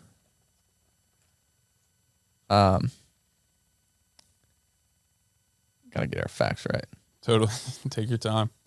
While you're thinking of that, just the idea of Count of Monte Cristo, I was scrolling through a bookstore the other day. It was actually Ryan Holiday's in Bastrop, but Count of Monte Cristo is my favorite book of all time, at least to this point. And what I realized when I looked at this book called, I think it was called The Real Count or The Black Count. Yeah. And so Count of Monte Cristo is a fiction novel. It's more or less maybe not a myth, but it is fiction about a guy who is like larger than life and has all these feats. Well, The Black Count, or that book that I'm thinking of, the book Count of Monte Cristo was written by Alexander Dumas, who was the son of a guy named Alexander Dumas, who was a black slave who basically rose through the ranks to become like commander of armies for France. And it's like the myth of, if you want to consider the Count of Monte Cristo a myth, I don't know if you would say that's accurate, but the fictionalized character of Count of Monte Cristo was not real, but he was based on somebody that was entirely real, and the feats that person actually achieved in real life were the impetus of the actual book. So I don't know if that is an accurate like representation of what you're saying, but yeah, no, it is. And Perseus was a son of he was a son of Zeus. So I'll just read like a little bit about in the myth section of what you're talking about. So that the whole idea of myth is that it exists sort of what we were talking about earlier. It exists beyond it's these indescribable but not imperceptible sort of things that happen in life. And so it's outside the confines of language. And when we go back to the story of Perseus and this idea that myths are mirrors, there's a way in which the story of Perseus, we largely agree it didn't actually happen, right? He didn't actually slay this beast with snakes for hair. But it nonetheless resonates with us still to this day. Now, what does it tell us? It's like, okay, well, there's a way in which Medusa is the embodiment of fear, because when she looks at you, you turn to stone. And so there's a sense in which the human intuition recognizes its own tendency to turn to stone in the face of fear. All right, recognizing that as human tendency, what does the hero do? Perseus acts in the face of that fear and finds a way to slay it. He chases his fear. That's what the hero does. That's what the person interested in their self-development should also do. And that way we can see that myth as the soul's way of educating itself on how to progress and move forward and grow in the world. That applies across time and space. Sometimes those things actually happen in the world. This is why there's a way of reading the Bible in which it's just a commentary on the nature of being itself. You can take Exodus, the Exodus story, which largely tracks the story of Aeneas and the Trojans when they go to find Rome. This idea that there is a homeland, there's a losing of the homeland in which you go through the wilderness and the travel until you eventually sort of come to the land of milk and honey, the promised land. And it's all about all of these things you have to face in the wilderness on your way to the promised land. And so it's like, okay, if we want to, not only did it happen actually in time with Moses and the Israelites, but it is also indicative of something fundamental in the nature of being, that when we lose our homeland, or you can even think about it now, like when we liberate ourselves from a situation, we enter into the wilderness that is pure chaos, and it's pure trial and it's pure all of these things happening that makes like, oh, maybe it is better for us to just like go back to tyranny because being out here sucks. But if you pursue it long enough, then you eventually reach this land of sovereignty in the promised land. It's like, okay, so maybe there's something more here than just the fact of the story happening in a time and place. Maybe there's something actually about the fundamental nature of, maybe it's just an external representation of an inner reality, an inner truth, some truth that exists somewhere up here in the realm of the forms that can land at different times and places because it's eternal. That's what myth does, is myth sort of shows us a mirror of the things that are eternal and transcends any one given time or place. That's like the fundamental characteristic of what myth is to me. I think you quote a C.S. Lewis quote in there, and you might have mentioned a little bit about it, but just how it's basically a way to describe something that is indescribable. And perhaps the fictionalized or maybe the perceived fiction of myths is the only way that we can actually bring forth those truths that we hold in our souls that you mentioned. I don't know who you said that quote where it's... Yeah, so this is, so C.S. Lewis, and this one's in his anthology on George MacDonald. He says, myth does not essentially exist in words at all. We all agree that the story of Balder is a great myth, a thing of inexhaustible value. But of whose version, whose words are we thinking of when we say this? For my own part, the answer is that I'm not thinking of anyone's words. No poet, as far as I can remember, has told this story supremely well. I'm not thinking of any particular version of it. If the story is anywhere embodied in words, that is almost an accident. What really delights and nourishes me is a particular pattern of events, which would equally delight and nourish if it had reached me by some medium which involved no words at all. And so, I mean, that's fundamentally this idea of what myth is to me is it's just something that teaches us a little bit about the transcendent. And that's why I have the section that probably makes the case a little clearer in my book as it comes a little bit later after that when I talk about the value of myth. And I have 4 things. It's the preparation for the testing point, delivery of transcendent truth, awakening to our own story, and there's one other one. I think it's like aiming at who you could be. I'm pretty sure it's the 4th one. But in the delivery of transcendent truth part, this is where I make the case. The first opening paragraph of that is that myth does not mean false. At least not in all senses of the word. While many myths may be literally false or fabricated to a certain extent, many also contain metaphorical truths, themes or patterns that recur in the human species and nature throughout time. Because myths express patterns that transcend any specific time and place, it might even be said that myths are more true than mere literal truths. Literal truths manifest in history and can only become accurate once. Myths, however, consistently align on matters of our inner and outer worlds, offering insights that each generation can personally encounter. And that's fundamentally what myth does, is it preserves those eternal truths throughout time so that we can personally encounter them, despite the fact that they might have originated in a different time.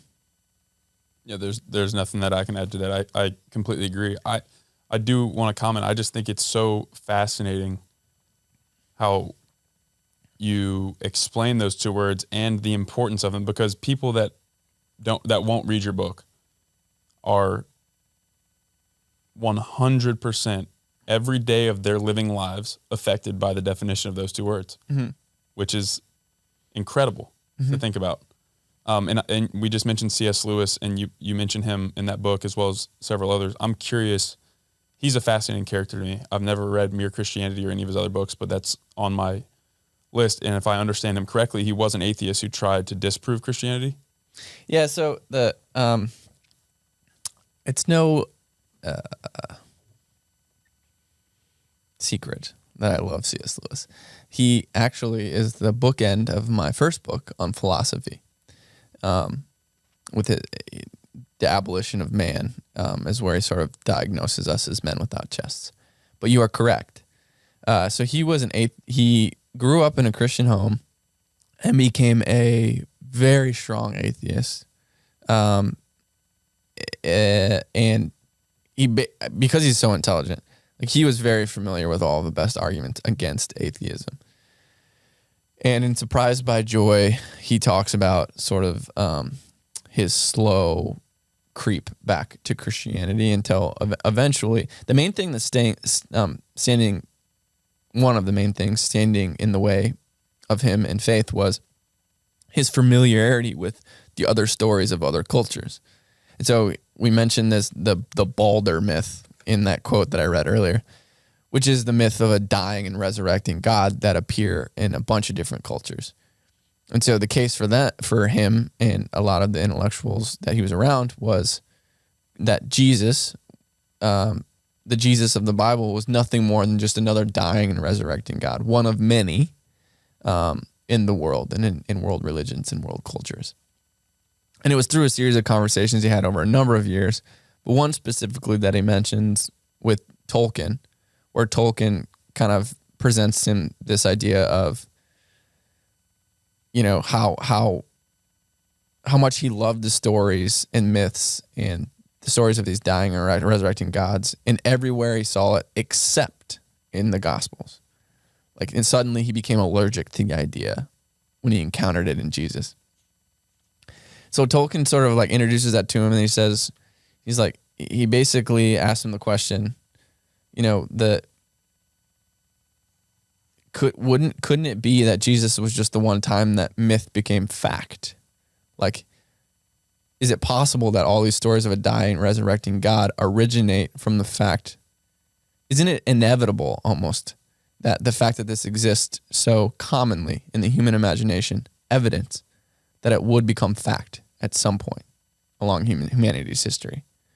Like, couldn't it be that Jesus is that one time where this myth became fact and took form, and that all of the worldly descriptions of something like this happening were just intimations of what was to come and place itself in history? And so that had this, and then C.S. Lewis would go on to write an essay called Myth Became Fact. And that for him was kind of like, that allowed him to make that mental shift of that was sort of the last thing standing in the way between him and becoming a Christian. And then he sort of like talks about how after that realization, he was the most reluctant convert, is how he describes himself. That's pretty apropos. The reason I brought him up in the first place is because you brought up the example of atheism in terms of how to think when we were talking about that.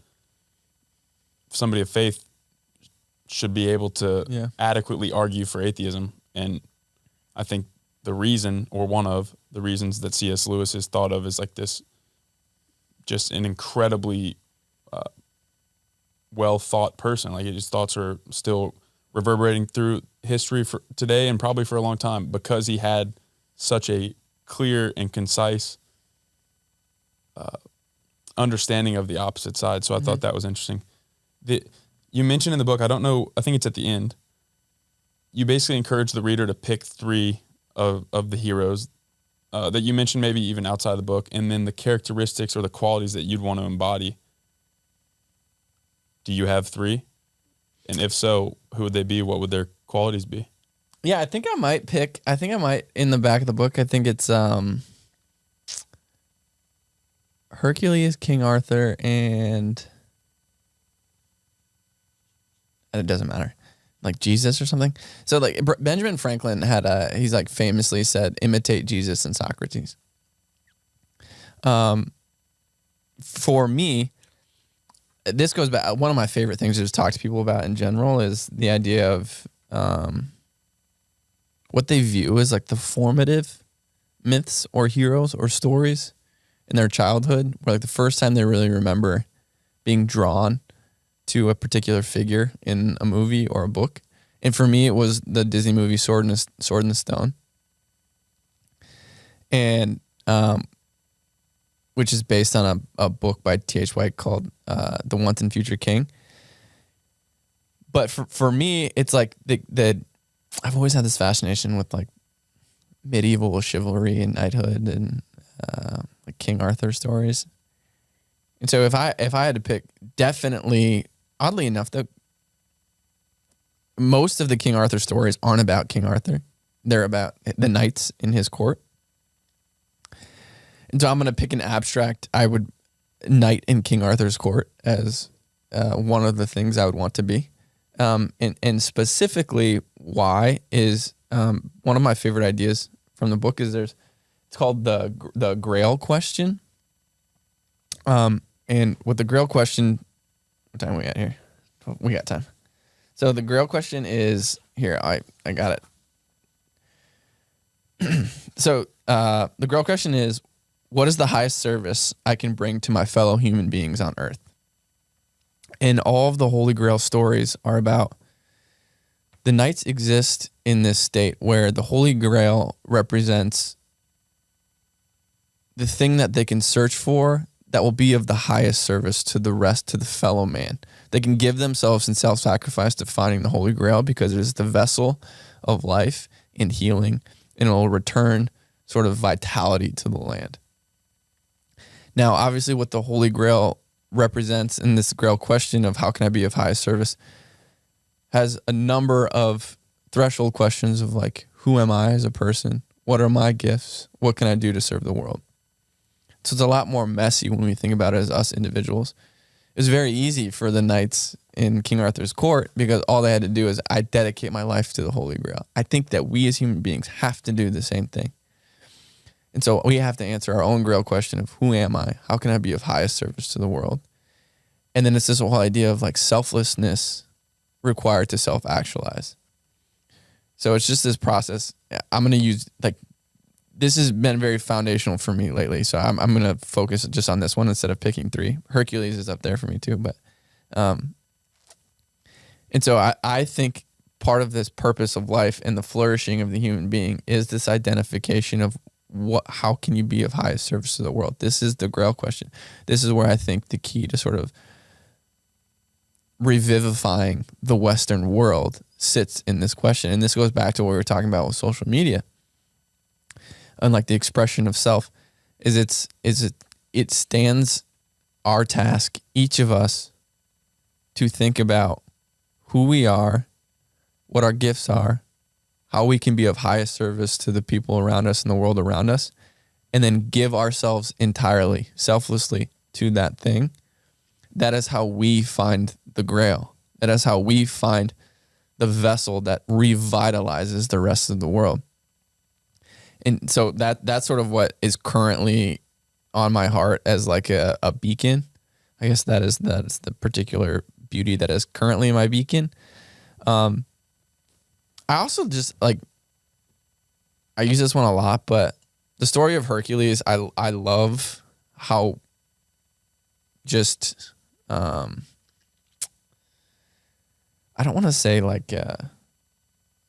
dumb, it's not dumbly. I love how straightforward the idea of the 12 labors leading up to Mount Olympus is in terms of a reflection of life is this elevation that comes with the conquering of labors and pursuits. So the Latin phrase is per aspera ad astra, through adversity to the stars. And it's also sort of mapped onto Dante's Divine Comedy and how he progresses from the Inferno up to Purgatorio up to Paradiso. There are the terraces, like in Purgatory, and each terrace effectively purges the soul of one particular thing, and then you can elevate up that terrace until eventually you get to paradise. And that's what all of the trials and temptations of the hero's journey represent. It's a purging of the soul to reach ever elevating territory. And so the way that the story of Hercules illustrates that idea that this life is an elevation if we are willing to put ourselves in situations where certain parts of us that can't go up with us have to burn away from us. And so we do that through this gauntlet of suffering. That's the labors. And so that's why I just think the labors are such a good representation of the stages of the elevation of the human soul in terms of trying to reach for sort of that pinnacle and peak and that the summum bonum, which is the highest good. And so that's another one one of my favorite writers is Rainier Maria Rilke, and he says the purpose of life is to be defeated. The purpose of life is to be defeated by greater and greater things. So that's what the story of Hercules sort of represents to me. Is it's like in our pursuit of paradise, the path to paradise runs through hell, and then it runs through not only through hell but through labors. Those are the two that stick out, and then I would say, one that was an idiosyncratic choice to put in the book is the story of Job, and not your traditional hero.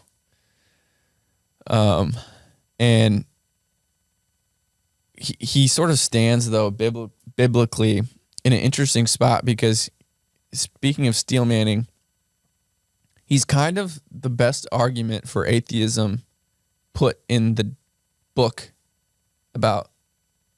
put in the Bible. So it's like the Bible itself contains the strongest argument against itself. Because here you have this righteous and upright man who suffers, who loses absolutely everything. And so it's like if the Bible is propaganda and marketing material, why would you include, if that's all it is, why would you include the story of Job, which effectively says like, you better be prepared to lose absolutely everything. Come join us. Yeah, a lot of people at the door signing up. Yeah, exactly. But why I love it is because if we think about like sort of what the story says, and so after Job loses everything, and then he sort of like questions God and asks him to answer for all these terrible things that have happened to him. God then like takes him on a tour of the universe, everything he created. And he's effectively, a lot of people think that as God doing this sort of like cosmic bullying and be like, who are you? Like, you little man, like, just shut up. It's like the equivalent of a parent, like when a kid asks a parent, like, but why? And the parent's just like, cause I said so. Yeah. And so a lot of people think that that's what God's doing in his response to Job. But why I included it is just because because of my overthinking nature, it's such a good reminder for me that this comes from Lord of the Rings, the quote that I use in that reflection part. Even the wise cannot see all ends. And so to me, it's just this great reminder of the ultimate hero. One of the characteristics of the ultimate hero is humility. The humility to understand. Because what we find over and over again also is, I didn't talk a lot about it in the book, but it's like whether it's Bellerophon in Greek or Icarus, there are others. It's this idea of like the pride comes before, this is Satan, Lucifer, the pride comes before the fall. And so that is another characteristic of the hero. If you think about the sword and the stone, and this actually comes into play in Thor, actually, Thor's ability to grab the hammer, this is actually like a really strange thing to think about also, is in stories, like Harry Potter or movies or books, we sort of accept the magical properties of certain things. And it seems to make sense to us. You can think about this in like Sorcerer's Stone in Harry Potter, or the Sword and the Stone in King Arthur. So what happens in Harry Potter? At the end of the first movie, and in the first book, he looks in the mirror of Erised when he's with Voldemort, and it shows the Philosopher's Stone dropping in his pocket. What Dumbledore tells him afterward, he's so confused as to like why that happened. Dumbledore is like, it only dropped in your pocket because you didn't want to use it. And so there's this like, the Philosopher's Stone had a magical property about the character of this person. Same thing with the Sword and the Stone in King Arthur. Written on the hilt by Merlin is, whoso pulleth the sword from the stone shall be the wise right king of England. The kid that pulls it from the stone is this scrawny little kid. He's not the most intelligent. He's not the strongest.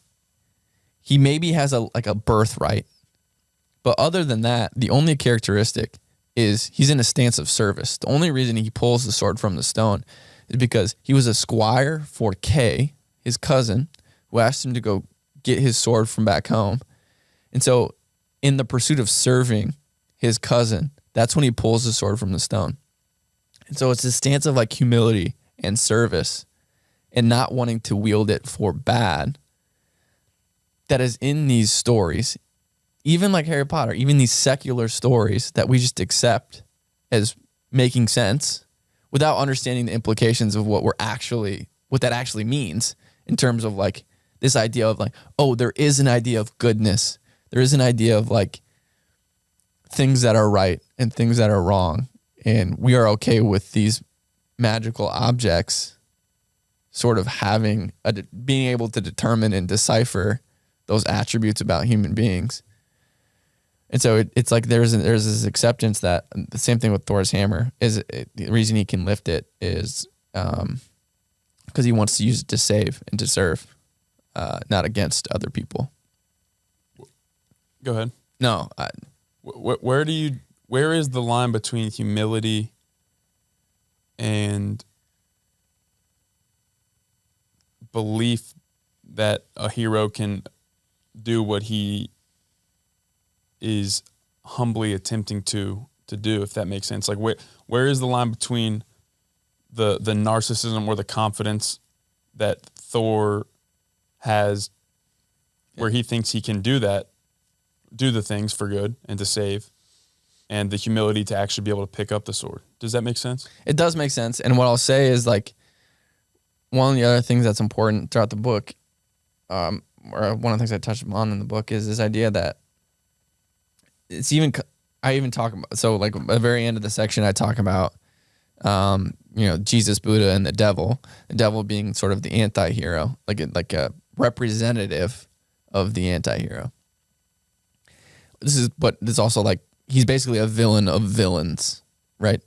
And so most villains in stories are they sort of mimic some of the same characteristics of how we think about Satan or Lucifer or the devil. And as human beings, what I think it's important to understand is it's very good wolf, bad wolf, meaning we're never totally one and none of the other. All of these energies and potentials of the hero and the anti-hero are inside us, and there's a war going on at all times. So it's just a matter of what things we are actively deciding to feed and what things we're actively deciding to move in the direction of.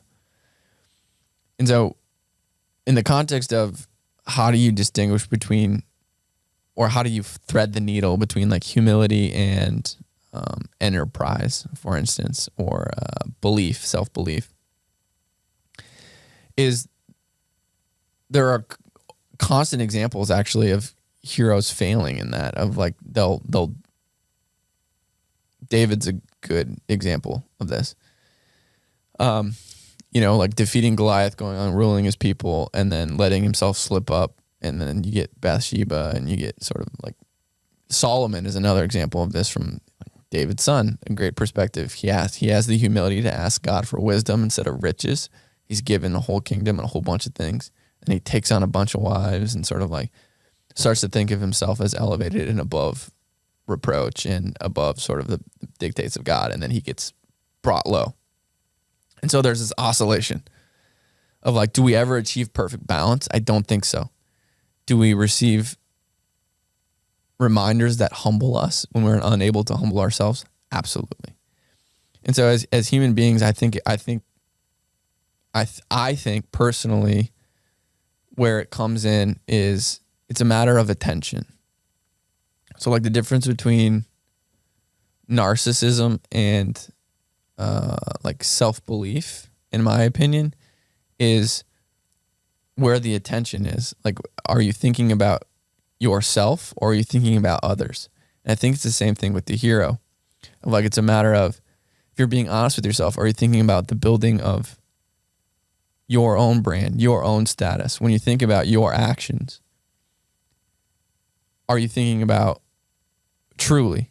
Are you thinking about of like, oh, how can I do this for my benefit versus is it actually motivated out of the service of other people? We can never eliminate sort of that. We have to learn to live with the ego.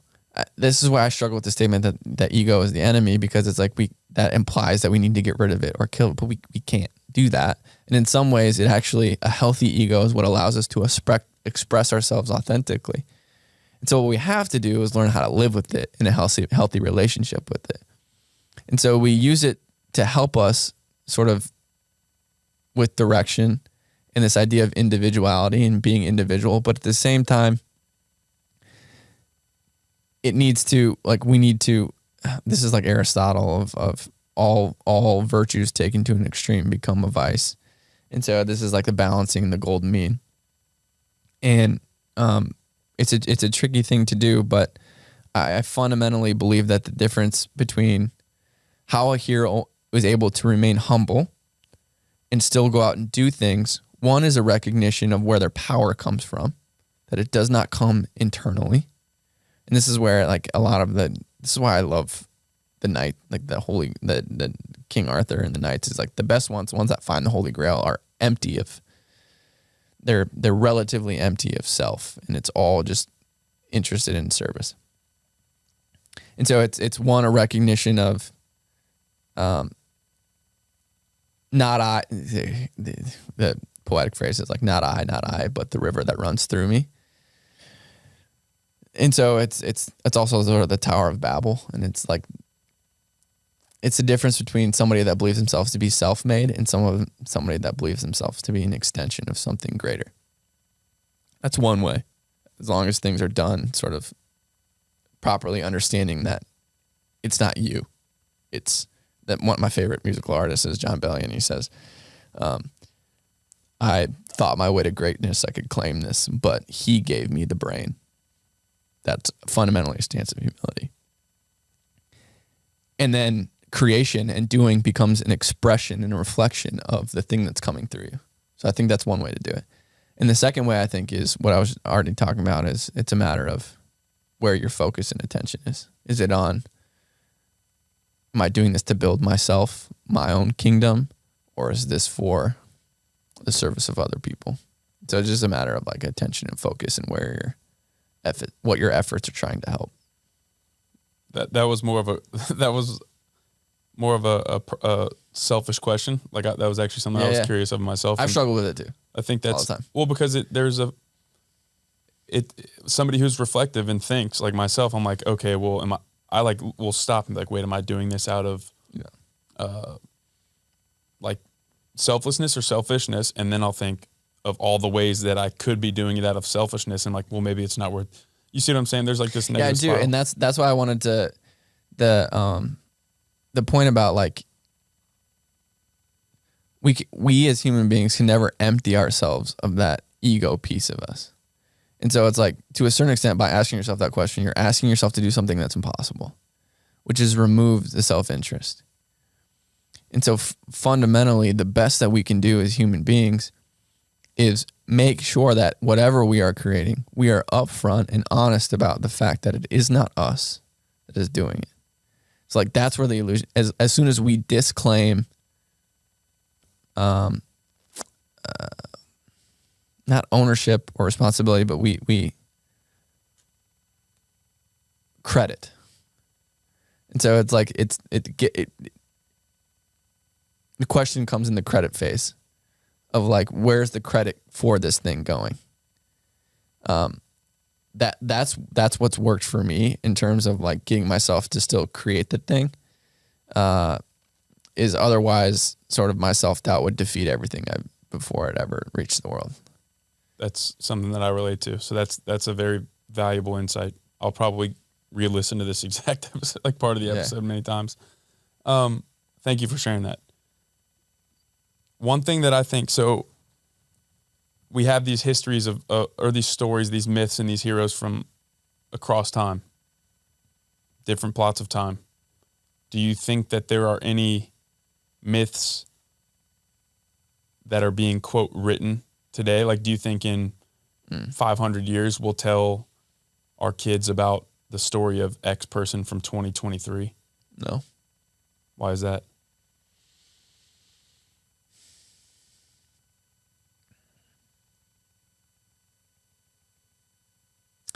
It's a good question. So I think fundamentally we're at a point in history where we don't have a shared sense of who we are, and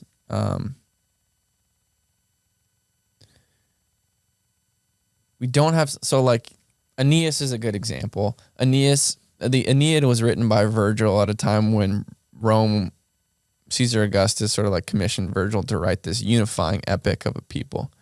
So it gave him something to rally around. I think we're too divided as a world right now and as a people to have a myth that people rally around enough and can be unified around enough to have anything. That's why I just wrote this in my Substack on Sunday. It's like, I honestly, there is a sense in which I do believe that ours will be the true dark age. Like when people look back 1,000 years from now, I don't think it'll be medieval times. I don't think the Middle Ages will be the dark ages. I think ours will be the dark age, as one sort of like claimed by nihilism and meaninglessness, and one where the general sentiment was sort of, just meaninglessness and flatness, and it wasn't really moving in any direction. Nobody could agree on anything. And as an age of overthinking, one that didn't dare to do great things. If you were to ask me what I think people in 1,000 years will say about us today, I think that that's it. If I'm being wholeheartedly honest. And that's where it's like, would I love to be able to say that like what I'm doing could like stick out and be a bright spot? I would love to say that. And I'm certainly going to try to create things that I view sort of illuminate the horizon that I think has been darkened by the sentiment of like of nihilism that seems to be characteristic in our age, and meaninglessness, and the men without chests that C.S. Lewis talked about. But at the end of the day, do I think that's ambitious, right? And well, are there heroes and myths from the Middle Ages? King Arthur. So you don't think there will be one from this time? I mean, I think the closest we get is Lord of the Rings. Really? Yeah. That's Tolkien, right? Yeah. But the thing about that is it's like, that's, a lot of that is like, it's kind of like Beowulf. There's a lot of Beowulf in Lord of the Rings. There's a lot of King Arthur in Lord of the Rings.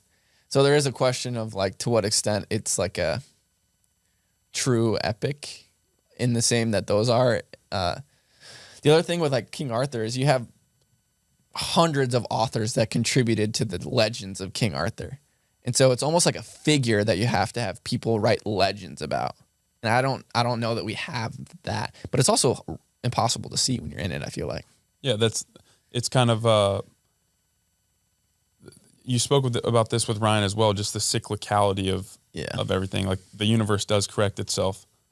And so if we're in the dark ages, we are in them right now. Yeah. We can't see who or what is going to transgress or not transgress, but transcend that time. So it's a unique question. It's kind of impossible to answer, honestly, because it's like you're projecting in the future. Obviously, but it's a thought experiment, really. Yeah, it is. Because it is. Your comment about the division is so true, because you think about every myth originates from a specific culture, and that culture generally had a common set of values and morals and things that they believe to be good and beautiful. Today, it's like if you used America as a culture, it's like if you asked 100 people, you would get 100 different answers. So it's like, who's going to be the hero? You don't know, but maybe that's what ends up being the myth or the hero from our time is what takes us out of the I think it will be. I think it will be. I think it's yet to come in our time. I think it'll be like what ushers us into the next stage. Which is kind of cool to think about. It's like a thing that I got from Jocko Willink when reading books, specifically new ones, is, there you go. We should send him this clip. Is the practice of reading the first page, couple pages in the middle, and then the last page of a book. Interesting. generally get you might ruin Yeah. might, if it's a story, you might ruin it. Yeah. But you get a general gist of what's going on. And so I read the last page of your book, and the last words are this, and I wanted to read them. Tempest-tossed souls, wherever ye may be, under whatsoever conditions ye may live, know this: in the ocean of life, the isles of blessedness are smiling, and the sunny shore of your ideal awaits your coming. Keep your hand firmly upon the helm of thought. In the bark of your soul, reclines the commanding master. He does but sleep. Wake him. Self-control is strength. Right thought is mastery. Calmness is power. Say unto your heart, peace be still. What does that mean, and why did you decide to finish the book with that? Yeah, so that goes back from that's the same James Allen book, As a Man Thinketh. The growing up that we already kind of like talked about. We didn't have a lot of money, but the one thing we always had money for was books. And so whenever we'd go to a library or a bookstore, that was the one thing my mom would never say no to. It was like I would always get to pick out one book. So reading was always very encouraged. And As a Man Thinketh specifically, I can't remember if it was one of the very first books my mom gave me to read. And I remember reading it and just being like, oh, this is it. Like, this is such good stuff. So it's like, James Allen has, one, I love the way he writes. Two, when he talks about this, the isles of blessedness are smiling, and the sunny shores of your ideal await your coming. That's why I chose to include this line at the end, because part of the whole mission of this book in giving a history of the hero is to empower the reader to craft a vision for their life that aims themselves at their ideals. We all have an ideal. So I call it the Hall of Heroes in here. And the idea is each of us, whether we realize it or not, each of us carries a Hall of Heroes inside us that determines what our ideal looks like. And the distance from that ideal often determines a lot of our self-talk. We can never remove ourselves from witnessing ourselves, from seeing ourselves and how we act in our life. We're always telling ourselves a story about our life. And so to the extent we can look ourselves in the mirror and tell ourselves a story about us moving in the direction of our ideal, there's a type of flourishing that happens in your soul when you're totally satisfied with who you are and what you're becoming. But that requires you to know in your heart of hearts, what is your ideal? And so that requires you to go back to the stories that most move you. Who are the heroes you love? What are the stories that inspire you? Who do you admire? Who do you want to be like? Why do you want to be like them? So you have to sketch out this idea of what your ideal is before you can actually map a way to move toward it. That is the sunny shore of your ideal. Those are the isles of blessedness. Blessedness is that feeling when you make your way toward that ideal. And so in Costa Rica, maybe. Partially that's it. Partially it's like to the extent I could see myself as history's latest Hercules or history's latest knight in King Arthur's court searching for the Holy Grail. Like, to the extent I can embody those things, I can see myself as on my way to the sunny shores of my ideal. I can feel the warmth of blessedness arriving on my body more and more. It's like approaching the sun and it getting warmer and warmer and warmer and warmer. The sun being representative of the ideal. So that's why I chose to end it. It's just this final call to, I'll back up that before that quote ends it. It's pick some area of your life or enterprise you care about and commit to making it as beautiful as possible. Follow the strange tug from that mysterious force calling you upward. Face the things you fear to face forthrightly. Spend yourself in service to the infinite in your community. The call will be confusing. The gate's guardians will be convincing. The beasts will be terrifying. The road will be long. The trials will be tough. The temptations will be plenty. The way will be the hardest thing you've ever done, and there's no guarantee that we will ever reach what we're after. Do it anyway, because that's what heroes do. While others are focused on the mud, they keep pointing to the stars. Ad lucem, toward the light. And then it's that quote you mentioned. But it's just fundamentally, I wanted to leave people with this sense of the flourishing that comes when you're actively pursuing the best that's in you. And the revivification of the world that happens when we do that one by one. It's like the redemption of society is in the redemption of the individual. And to me, that starts with this idea of envisioning this place that we all long for and desire and want to move toward. So that's why I chose to end it with that. That's beautiful, man. Thank you for sharing that. Number one, thank you for your time. Thank you for writing that book. Thank you for living in an authentic way and choosing to create instead of criticize, or criticizing through creation. I know, for one, that I feel better about the world and as an individual, knowing there's somebody like you doing that, because as your goal with that book that you just mentioned, it empowers me. I feel empowered to go do that same and to seek out that sunny shore. So thank you. Thank you for having me, man. And with that, I hope you all enjoyed the conversation with Noah. 2+ hours of him dropping quote after quote and sharing some incredible insights. It was a real honor to sit down with him and just to converse with him about his story and what he thinks about heroes and myths and philosophy as a whole. I hope you all enjoyed it. Until next time, stand firm in the arena.